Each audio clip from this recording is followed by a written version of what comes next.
Hello all, and welcome to the first installment of the Bonefleet Saga. Before we begin, I'd like to outline what it is we're doing. First of all, the software. This is Children of a Dead Earth, which is a, game focused around near-future, realistic spacecraft combat. Now, of course, it is impossible to tell the future. However, a lot of work has gone into making this as realistic and as accurate as is humanly possible, especially with the hardware that is available to the general public. All of the technologies featured are stuff either that is well proven over time or stuff that through prototyping we know can exist, and is modeled as accurately as possible using real-world equations or close approximations whenever possible. The design of this is split up into ship design and module design. The module design features the reactors, the radiators, propellant tanks, the weapons, etc. of the spacecraft, whereas the ship design is where you actually put those modules together, as well as armor it. Now, this game also allows, through editing of the files on the computer, the ability to add custom materials. And over the years, many people have added to the forums some custom materials that they have researched and outlined all of the necessary properties for. Among those are some novelty materials such as bone, abalone nacre, and blood.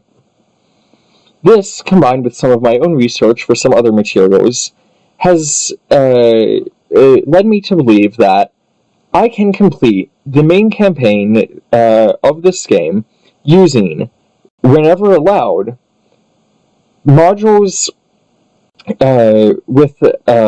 using only modules with at least one biological material in a component, and only biological materials as armor for the spacecraft. This is not meant to be a serious look on realistic proposals, but instead is supposed to be a fun way of exploring what to do from an engineering standpoint with some rather unique and humorous constraints placed. Our journey begins not with the first mission to Stress Call at Luna, but instead begins with the main belt extraction. The reason why is that in the missions in the game, ship design is not unlocked until retaking series, and module design is not yet unlocked either, if this was your first time playing through. So, as a result, the only thing you can do is rearrange the stock modules and modify the armor for the spacecraft.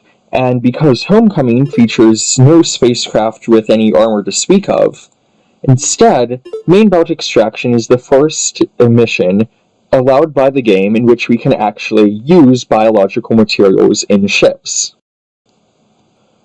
With that out of the way, let's look at what this mission actually is. The gist of it is that the enemy faction, the USTA, has a defector in their ranks, and is currently on board a USTA gunship, orbiting Remus, which is a small body around the orbit of Sylvia. Now, the USTA, however, does not want to let this defector go, and because there is a single defector on the spacecraft, we instead need to disable the spacecraft's defensive capabilities, as well as their ability to maneuver, so that way our boarding force can safely rescue the defector, as well as all the information they carry. To do this, we need to look at what we are actually up against. The USTA gunship, thankfully, it being a stock design, is something that we have information on. As we can see, the main bulk of the high-temperature radiators are situated towards the back of the spacecraft, and starting from the engines, the crew modules are about a third of the way, two-thirds of the way, and near the tip of the spacecraft, the three of them split up amongst those positions. This is fortunate for us, because this means that we can target the radiators, as well as the reactors and the engines behind them, while at the same time having our targeting distance be a good space away from those crew modules. This is very important because we do not want to kill that defector, we just want to disable the spacecraft they are currently trapped on. So, as a result, we need to be precise. The fleet design for this mission is a pair of support carriers modified with not only bone armor, but also optimized for drone capacity, as well as a cutter to provide point defense with its powerful 13 megawatt green laser. The reason why drones are to be the primary weapon is because bone is a poor armor, especially when compared to carbon fiber composites, or even high-strength aluminum alloys, or even steels. For this reason, close-up brawls with the gunship are out of the question. Instead, we need to rely on long-range force projection and drones, which can get off shots and get into the scuffle without putting our own crew into the capital ships at significant risk. At the same time, we're bringing along a modified form of the cutter because that gunship is carrying flak missiles. Whether or not they'll be able to launch them at us remains to be seen. However, for safety, this is to be used to escort the carrier fleet. With that, the mission can begin. Incoming transmission. So, first things first. We do not have a lot of time, only a day. Additionally, although the two roughly circular orbits are, at first glance, ideal for a Hohmann transfer, which is a nice fuel-efficient way to intersect another spacecraft, because time is on such short supply, and the low gravity of Sylvia allows for aggressive maneuvering, that is exactly what we are going to do. Forgo anything along the lines of a Hohmann transfer, and instead set up an aggressive, fast maneuver to try to get there as soon as possible. Now, you may be wondering why I have my capital fleet on an intersect path with that gunship, whenever I had just said that close-in scuffles, capital ship to capital ship, are out of the question. The reason why is I do not want any drones to be that are launched to be disrupted by their intersect path having to pass through Romulus. Now, with that done, we just take the time steps to let that burn complete, and now we begin to launch our drones, sending forward a first attack fleet of 25. We set the frame of reference to the USTA gunship, as well as focusing the camera on it, so we can get a nice focused image on intersecting that spacecraft. Now, the primary reason why we intend to intersect like this, and the things that I am looking for, are, first of all, we don't want to be eclipsed by Remus. We also don't want too heavy of a perpendicular velocity, because we would prefer to not have the spacecraft sliding by one another as the drone attempts to get its guns to bear. Additionally, we want to get there soon before our own capital fleet.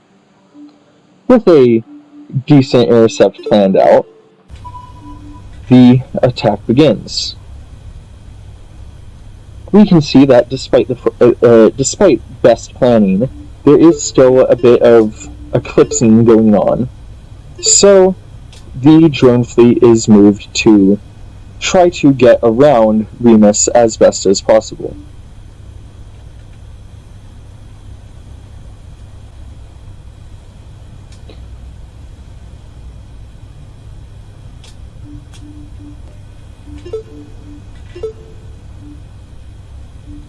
In the meantime, let's select our targets on the spacecraft. First of all, we want to hit those main hot radiators, as well as those engines. We also want to disable maximum targeting range, because the guns are weak enough that we don't really have to worry about lucky shots piercing the crew compartment, only sustained fire. With that, passing of the spacecraft. Some of the drones at first, or most of the drones, find difficulty in getting their guns to bear, but after a while they get that figured out. And some light radiator damage is inflicted.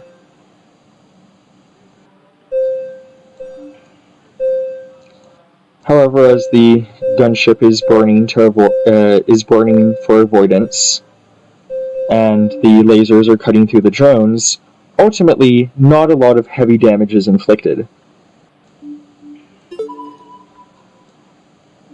Now, I make the decision to instead wait for the gunship to get into a little bit more intercept-friendly position. I send out another fleet of 15 Stinger drones this time, in an attempt to have a more effective assault. Now I focus a bit more on cutting down that perpendicular velocity, and at the same time don't want too much of a parallel velocity, because ultimately we do not want the drones to only be able to bear on target briefly. Sending them all to target and unpausing. They are at first showing some reluctance to bear guns, and are ultimately destroyed before they are able to. With that unfortunate result, but only Stinger drones on board, we don't have much choice but to try again. This time with another flight of 15, and this time also being concerned with not approaching so close at first, and minimizing that perpendicular velocity still, and also not having that very high parallel velocity. With a nice intercept plotted out, the assault begins once again. This time the Stinger drones seem to have a much easier time initially bearing on target, and I set them to briefly attempt homing before setting them to orient guns forward again, because sometimes that helps deal with some AI quirks. This attack seems to be a bit more effective, with the drones not only lasting longer, but also managing to smash through the armor and disable the reactors. This is able to be known because, as we can see, the thermal output is dropping, and which indicates that the radiators are starting to go cold, which would indicate shutdown reactors. Now, with that being done, we can instead set forth our modified cutter. The reason why is that now with the gunship's weapons disabled, as they have no power, one can instead have a intercept and assault on the capital ship on the gunship without risking heavy retribution. That 13 megawatt laser promises to ideally get very precisely through that armor. However, I at first disable the weapons to allow the spacecraft to pass by and get a proper bear on the engines.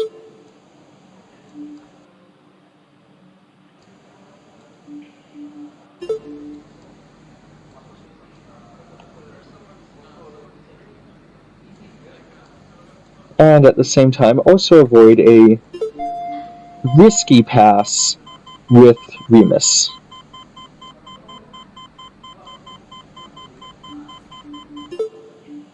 Risky collision, that is.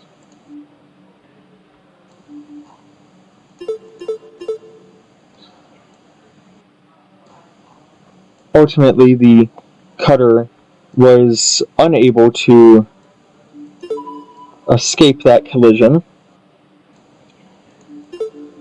leading to a unfortunate loss, but one that was not made in vain. As now with half the engines on the gunship disabled, we can make another aggressive intercept with our drones to this time hopefully have a more direct assault on the engines.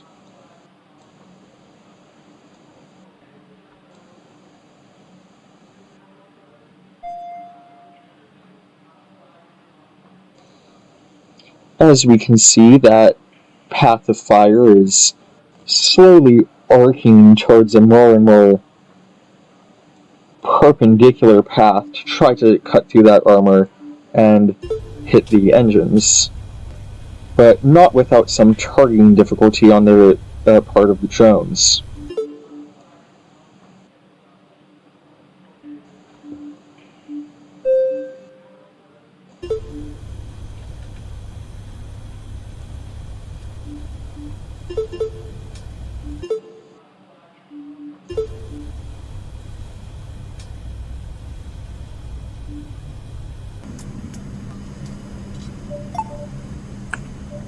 At the same time, some of them attempt to make their burns and ultimately fail in re-intercepting with that spacecraft, leading to yet another drone strike. Because at this point, the spacecraft is not really capable of the gunship is not really capable of defending itself, and instead it is just about finishing off those engines so that way it can't run.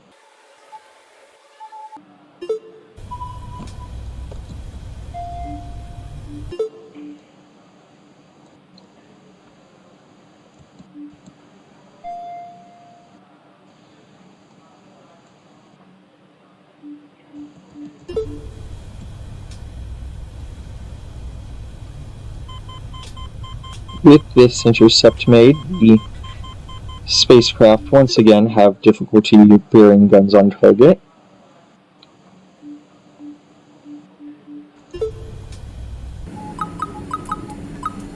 Ultimately leading to their passing by.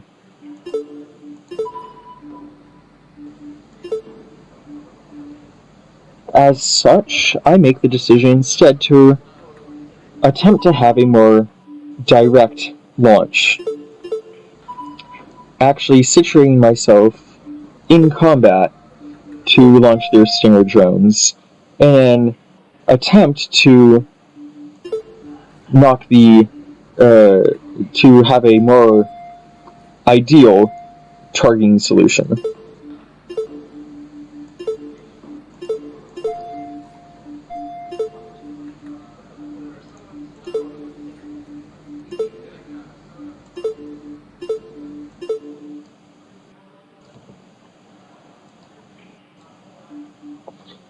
The Stinger drones begin their burn and attempt to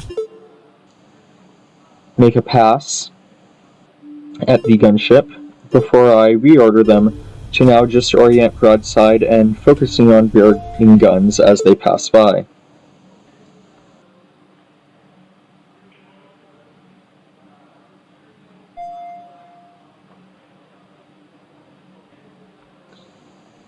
This plan does seem to have worked, at least partially, as they seem to be able to bear a much more focused stream of fire with this improved positioning technique.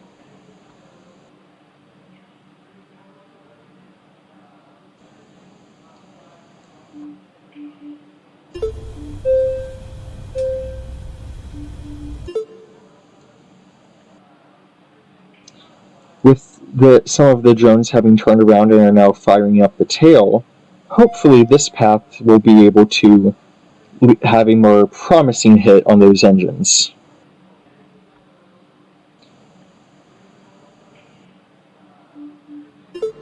Nevertheless, I launch another flight of 5 in hopes that some of them will do better.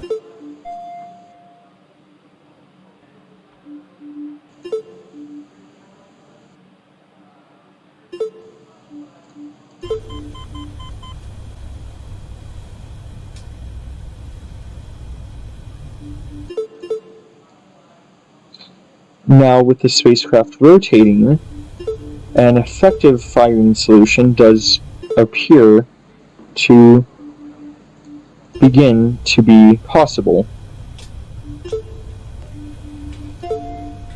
I set them to disable their maximum range once again, and hopefully some shots will break through to the engine now that it is rotating and occasionally exposing itself.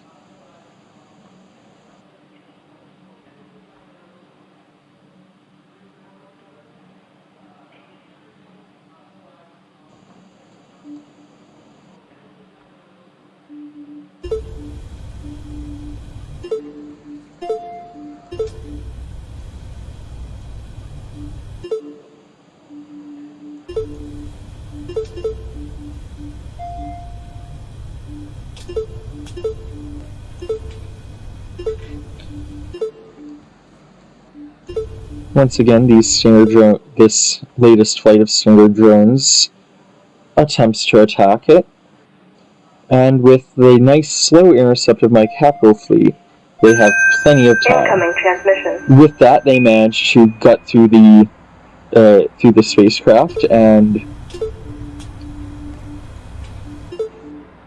destroy the engines, leaving it floating, exposed, and able to be boarded. With that concludes the first installment of the Bone Fleet sagas. Thank you.